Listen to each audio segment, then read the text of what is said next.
RCN Radio. Muy buenos días, es un gusto acompañarlos a esta hora con la información. Hoy es 10 de noviembre del año 2021 y estas son las noticias para empezar el día. Comenzamos con información importante que llega desde Glasgow, de la cumbre del cambio climático. Hay un primer borrador de acuerdo, varios temas importantes para destacar. Hay un llamado particularmente a los países ricos para elevar la ayuda climática. Esto tiene que ver con plata contante y sonante también para poder hacer el cambio de las energías. Importantes noticias llegan desde Glasgow. Kelly Cabana, muy buenos días. ¿Qué tal, Yolanda? Muy buenos días. Sí, un proyecto inicial de declaración difundido esta mañana en esta cumbre climática de la COP26 está instando a los casi 200 países participantes a revisar sus objetivos de reducción de emisiones para finales de 2022. Esto es 3 años antes de lo previsto, Yolanda. Tras más de 10 días de negociaciones en Glasgow, pues este primer borrador de declaración final le pide a los participantes revisar y fortalecer sus planes de descarbonización para el próximo año. La próxima cita iba a ser en 2025, pero ellos piden acelerar estos planes. Sí, que se acelere un poquitico, se mantiene la meta de no permitir el cambio climático en 2 grados máximo, pero están diciendo tratemos de que sea 1.5. Es que cada grado significa una tragedia para el planeta. Llegan noticias entonces desde Glasgow, hay que estar atentos porque nos estamos jugando ni más ni menos que la vida en el planeta. Y mientras tanto, pues la muerte en Colombia. Lamentamos reportar que nuevamente se confirma una masacre de 3 personas, esta vez en el departamento del Guaviare, en la zona conocida como El Retorno. Según el ejército, este triple homicidio lo habrían cometido hombres de la misión armada alias Diomer, de la estructura primera de las disidencias. Son estas categorías que establecen las autoridades, pero en general lo que se habla es de disidencias que están actuando en esta zona. 3 personas asesinadas. Lamentablemente no es el único caso, no es el único asesinato que estamos reportando en la mañana de hoy. Marta Camargo, buenos días. Buenos días, Yolanda. Sí, señora. Además de este nuevo hecho de sangre en esa zona del país, pues hablamos de Nariño, porque en Samaniego se reportó el asesinato de un reincorporado de las FARC, Hugo Gilberto Córdoba, 37 años. Fue abordado por desconocidos que le dispararon en varias oportunidades.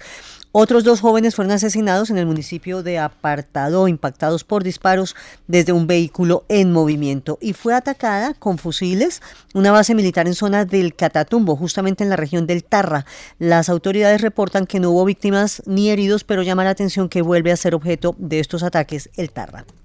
Y también hay noticia a propósito de los detalles que se han conocido de la investigación de la Fiscalía contra personas que habrían participado en hechos de violencia, habrían cometido crímenes en el marco de las protestas sociales. La Fiscalía revela que hubo un agente encubierto en estos episodios y que se lograron largas horas de grabaciones telefónicas para documentar lo que según la Fiscalía son pruebas contundentes contra varias de las personas que fueron capturadas en las últimas horas, que según la Fiscalía pertenecen a la primera línea.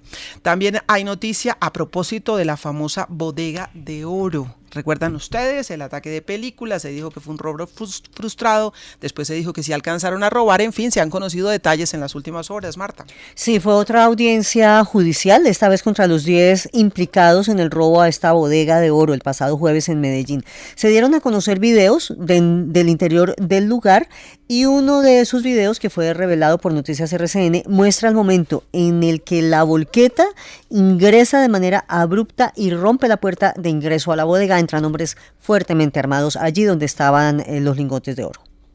Y hay una decisión muy importante de la Corte Constitucional que ordena dejar intacto el mural que ha aparecido en varios lugares, que además la fotografía de este mural lo han utilizado mucho en redes sociales también, el mural de los falsos positivos, en donde aparece la cara de varios militares y la pregunta ¿quién dio la orden? Se había interpuesto un recurso que buscaba que se ordenara bajar estos murales, sin embargo, la Corte falla en favor de las víctimas y dice que las víctimas tienen derecho a expresarse y a hacer las denuncias.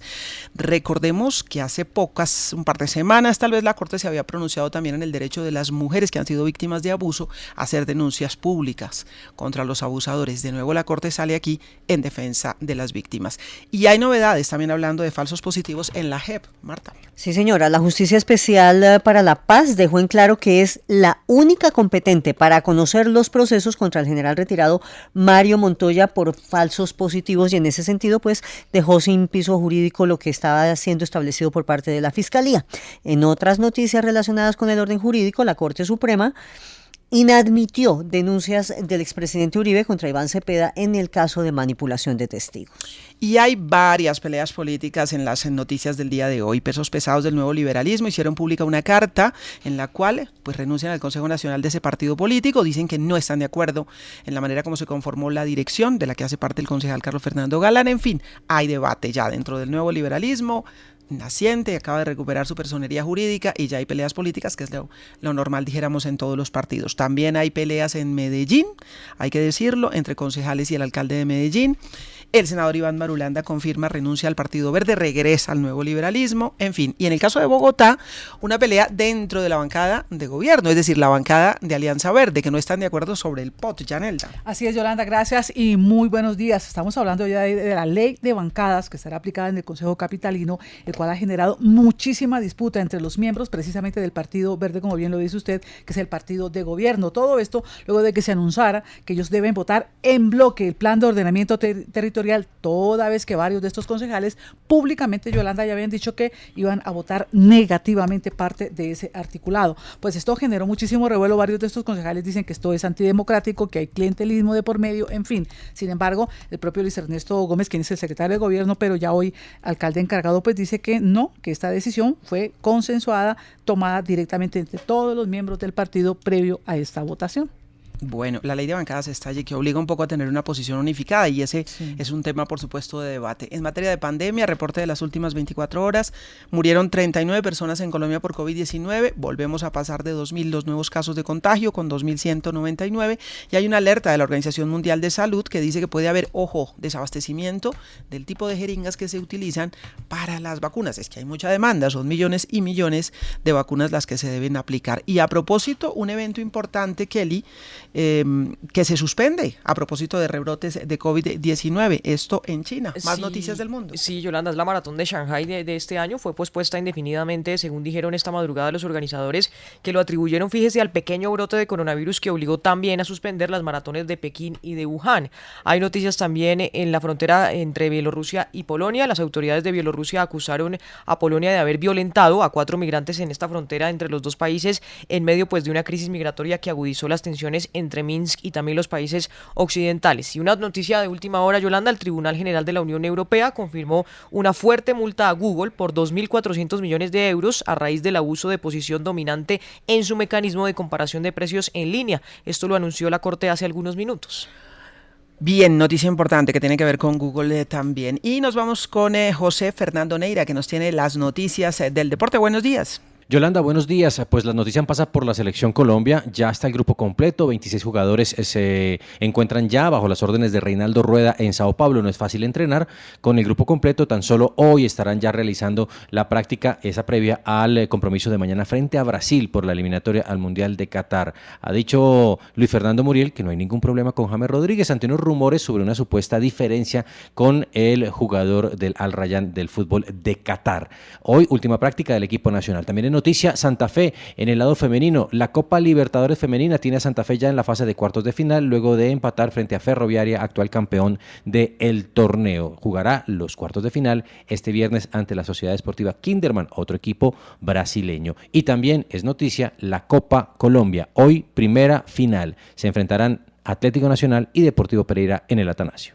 Gracias, José Fernando. Y hay una noticia económica. La utilidad neta de Ecopetrol aumentó 4.5 veces en el tercer trimestre. Fue de 3.8 billones de pesos. También se ha conocido un primer adelanto de la película Encanto, que llegará a finales de este mes a las salas de cine. Ya hubo estreno y todo esto. Capi Romero, hablemos de lo que pasó un día como hoy. Buenos días. Yolanda, hace 14 años, en el 2007, durante la Cumbre Iberoamericana de Jefes de Estado en Santiago de Chile, el rey Juan Carlos de España perdió la compostura y mandó a callar al presidente venezolano Hugo Chávez. 14 años del ¿por qué no te callas?, una frase que causó impacto mundial. Y en 1969, hace 52 años, comienzan las emisiones de Plaza Sésamo, programa infantil conocido por sus personajes de los Muppets, la rana René, Enrique y Beto, creados por el fallecido Jim Henson. Millones de niños han crecido con el programa. Plaza Sésamo, ni más ni menos, es toda una historia. Son las noticias para empezar el día en RCN Radio. Esta y más información en rcnradio.com.